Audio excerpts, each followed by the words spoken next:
ହେଲା ସାଙ୍ଗମାନେ ଆଶା କରୁଛି ଆପଣମାନେ ବହୁତ ଭଲରେ ଥିବେ। ଆଉ ଆଜି ନୂଆ ଭିଡ଼ିଓରେ ବନାଉଛି ଗୋଟେ ଆମର କଲରା କଲରା ଗୋଟା ମସଲା ଭଜା। ଆପଣ ତ ଖାଇଥିବେ, ପ୍ରାୟ ଲୋକ ବନେଇଥିବେ, ତଥାପି ମୁଁ ଘରେ ବନାଉଛି। ଚାଲନ୍ତୁ ଦେଖିବା କେମିତି କ'ଣ ପ୍ରୋସେସଟା ବନାଉଛି। ଆଉ ଆପଣ ଯଦି ମୋ ଭିଡ଼ିଓକୁ ଭଲ ଲାଗେ ଆପଣ ଲାଇକ୍ ସେୟାର ନିଶ୍ଚିତ କରିବେ ଆଉ ସବସ୍କ୍ରାଇବ୍ କରିବେ। ଆଉ ଦେଖେ ଚାଲନ୍ତୁ ଦେଖିବା ଭିଡ଼ିଓଟା କେମିତି କ'ଣ ହେଉଛି। ବର୍ତ୍ତମାନ ଏଇ କଲରାଟାକୁ ଗୋଟା ଏମିତି ବଡ଼ ବଡ଼ କଲରା ବାଛି ମାର୍କେଟରୁ ଆଣିବେ। ବଡ଼ ବଡ଼ କଲରା ଟିକେ ସାଇଜ୍ କରି ବଡ଼ କଲରା ଆଣିବେ। କଲରାକୁ ଭଲ ଭାବରେ ଧୋଇକି ତା ନାସି କାଟିଦେବା।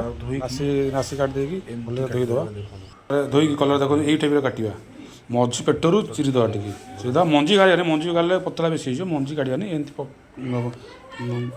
ଧୋଇଦେବା ଭଲ ଆଉଥରେ। ପୁଣି କଡ଼େଇରେ କିଛି ପାଣି ନେଇଯିବା। ପାଣି ଦେଇ କଲରାକୁ ପକାଇଦେବା। ପାଣିରେ କଲରାକୁ ପକାଇଦେବା। ପକାଇ ଦେଇକି ଦେଖନ୍ତୁ ଏମିତି ପକାଇ ଦେଇକି ତାପରେ ଗ୍ୟାସ୍ଟାକୁ ଅନ୍ କରିବା। ଗ୍ୟାସ୍ ଅନ୍ କଲା ପରେ ସେ କଡ଼େଇରେ ଯେଉଁ ପାଣି କଲରା ପଡ଼ିଥିବ, କଲରାକୁ ବସାଇଦେବା ଗ୍ୟାସ୍ରେ। କିଛି ସମୟ ବସାଇବା। କିଛି ସମୟ ବସାଇକି ବସାଇଦେବା। ବସାଇ ଦେଇକି ଅଧଘଣ୍ଟା ଢାଙ୍କୁଣି ଘୋଡ଼େଇଦେବା। ଢାଙ୍କୁଣି ଘୋଡ଼େଇ ତାକୁ ମିନିମମ୍ ଅଧଘଣ୍ଟା ଖଣ୍ଡେ ତାକୁ ସିଝିବାକୁ ଦେବା। କଲରା ସିଝିବାକୁ ଦେବା। ପୁଣି କାଢ଼ିକି ମଝିରେ ମଝିରେ ଦେଖୁଥିବା କଲରାକୁ ତଳ ଉପର କରିଦେବା। ଦେଖିଦେବା କଲରା କେତେ କ'ଣ ମାତ୍ରାରେ ସିଝିଛି। ପାଣି କମେଇଦେବା, ପାଣି ଟିକେ ଦେବା, ତଳ ଉପର ଟିକେ କରିଦେବା। ତଳ ଉପର କରିକି ପୁଣି ଆଉଥରେ ତାକୁ କିଛି ସମୟ ପରେ କଲରା ହେଇନି, ଆଉ କିଛି ସମୟ ସିଝିବ, ତାକୁ ଘୋରେଇ ଦେବା। ପୁଣି ବର୍ତ୍ତମାନ କଲରା ସିଝିଗଲାଣି। ଆଉ ତାକୁ ସିଝିଗଲାଣି, ତାକୁ ଜାଗାକୁ କାଢ଼ିବା। କଲରାକୁ ଥାଳିକି କାଢ଼ିବା। ପାତ୍ରକୁ କାଢ଼ିଦେବା। କାଢ଼ିକି ଏମିତି ରଖିଦେବା। ବର୍ତ୍ତମାନ ଆମର ମସଲା ରେଡ଼ି ହେଇଛି। ଇଏ ହେଉଛି ସୋରିଷ, ଅଦା, ରସୁଣ, ପିଆଜ ଆଉ ପେଷ୍ଟ ହେଇଛି। ତା ଦେହରେ କିଛି ହଳଦୀ ଗୁଣ୍ଡ ପଡ଼ୁଛି। ହଳଦୀ ଗୁଣ୍ଡ, ଲଙ୍କା ଗୁଣ୍ଡ ପଡ଼ିକି ଟିକେ ପେଷ୍ଟ ହେଇଯାଇଛି। ଏମିତି ପେଷ୍ଟ କରିଦେବେ, ଗ୍ରାଇଣ୍ଡିଙ୍ଗ କରିଦେବେ। ବର୍ତ୍ତମାନ ମସଲାଟାକୁ କଷିବା। କିଛି ତେଲ ନେଇଯିବା, କିଛି ପିଆଜ ନେଇଯିବା। ପିଆଜକୁ କିଛି ସମୟ ଭାଜିବା। ପିଆଜକୁ କିଛି ସମୟ ଭାଜିବା।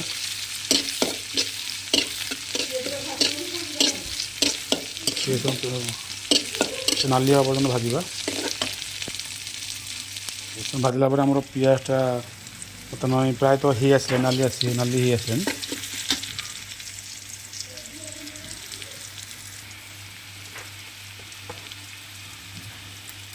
ବଟା ହେଇଥିବା ମସଲାକୁ ତାପରେ ପକାଇଦେବା।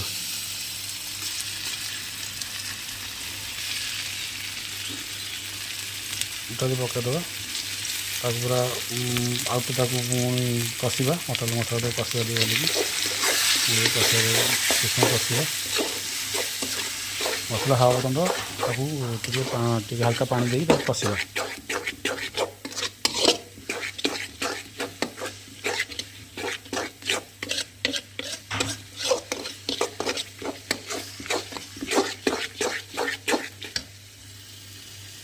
ଟିକେ ପାଣି ଦେଇକି ତାକୁ ଆଉଥରେ ଭଲକି ଟିକେ କଷିବା। ମସଲା ହେଇନି ଏପର୍ଯ୍ୟନ୍ତ, ଆଉ ଟିକେ କଷିବା।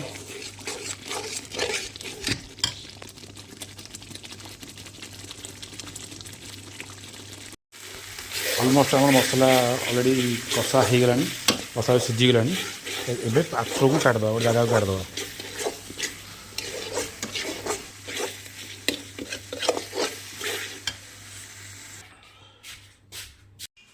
ସିଝା ହେଇଥିବା କଲାକୁ କିଛି ସମୟ ପରେ ତାକୁ ଚିପୁଡ଼ି ଦେବା। କାହିଁକିନା ପାଣି ବହୁତ ଲାଗିଥିବ ନା, ପାଣିରେ ସିଝୁଥିଲା। ପାଣି ତାକୁ ଭଲକି ସେ ଚିପୁଡ଼ି ଦେବା। ହାଲକା କି ଚିପୁଡ଼ି କଲରା ନ ଭାଙ୍ଗିବ, କିନ୍ତୁ ହାଲକା କି ଚିପୁଡ଼ି ଦେବା। ଚିପୁଡ଼ି ଗୋଟେ ଜାଗାରେ ରଖିବା, ସାଇଜ୍ କରିକି ପାତ୍ରରେ ରଖିବା। କେମିତି ଯାତ ଲାଗୁନି କିଛି ନା, ତମକୁ ଲାଗୁନଥିବ ବୋଲେ ଚିପୁଡ଼ି ଦିଏ ସବୁ ବହୁତ ଶୀଘ୍ର ଶୀଘ୍ର। ତମେ ତ ଭଲ ଚିପୁଡ଼ି ଯା, ମୁଁ କାହିଁ। ଫାଇନାଲ୍ କଲରା ଚିପୁଡ଼ିକି ସାଇଜ୍ କରିକି ଏମିତି ରଖିଦେବେ ଗୋଟେ ଜାଗା ପାତ୍ରରେ। ପାତ୍ର ରଖାଗଲା। ବର୍ତ୍ତମାନ ଏବେ ମସଲା ଆଉ ହେଇଯାଇଛି, ଆଉ ଇଏ ହେଇଛି। କଲରା ଦେଖନ୍ତୁ ପେଟରେ ଏମିତି ପିଠା କରିବାରେ ଏମିତି ଯେଉଁ ଚିରା ହେଇଥିବ ତା ମଝିରେ ତା ପେଟରେ ଏମିତି ଭର୍ତ୍ତି କରିବା। କଷା ମସଲାକୁ ଏମିତି ଭର୍ତ୍ତି କରିବା। ତାପରେ ଗୋଟେ ଗୋଟେ ସାଇଜ୍ କରିକି ରଖିବା। ଏମିତି କରିକି ମେଲେଇକି ଏମିତି ରଖିବା। ଭିତରେ ଆରାମସେ ସାଇଜ୍ କରିକି ମସଲାକୁ ମସଲା ଦେବା। କ୍ୟାମେରା ନେବ, ମଝି କାଣ ବସ ସେଠି।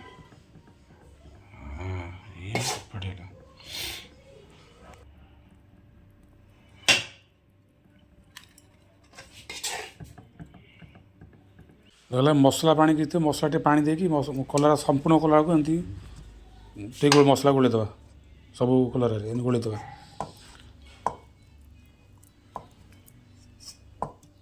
ଗୋଟେ ଗୋଟେ କରିକି ଗୋଳେଇଦେବା।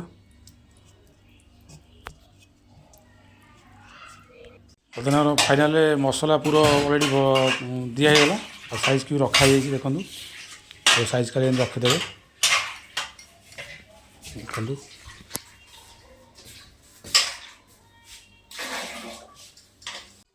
ତା କରେଇ ବସି ତେଲ ଗରମ କରିବା ରିଫାଇନ୍ ହେଉ କି ସୋରିଷ ତେଲ ହେଉ ତେଲ ଟିକେ ଗରମ କରିବା।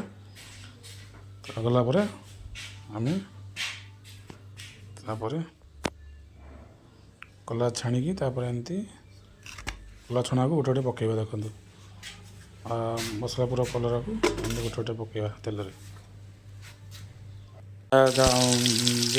ଜାଳ ଦେଇକି ଧୀରେ ଧୀରେ ଏମିତି କରିକି ଗୋଟେ ତିନିଟା ପକାଇବା। ବେଶୀ ପକାଇବା ଭାଙ୍ଗିଯିବ। ଆରାମସେ ତିନିଟା ପକାଇ ଏମିତି ଭାଜିବା। ଗୋଟେ ଗୋଟେ ତିନିଟା କରିକି ଆରାମସେ ତାକୁ ଭାଜିବା। ବର୍ତ୍ତମାନ କଲର୍ଟା ଆମର ହେଇଯାଇଛି ଦେଖନ୍ତୁ ଆରାମସେ ଭାଜିକି ପ୍ଲେଟ୍ରେ ରଖିଦେବା ଏମିତି ସାଇଜ୍ କରି ରଖିଦେବା। ଭଜା ହେଇଗଲା ଗୋଟା କଲରା ମସଲା ଭଜା।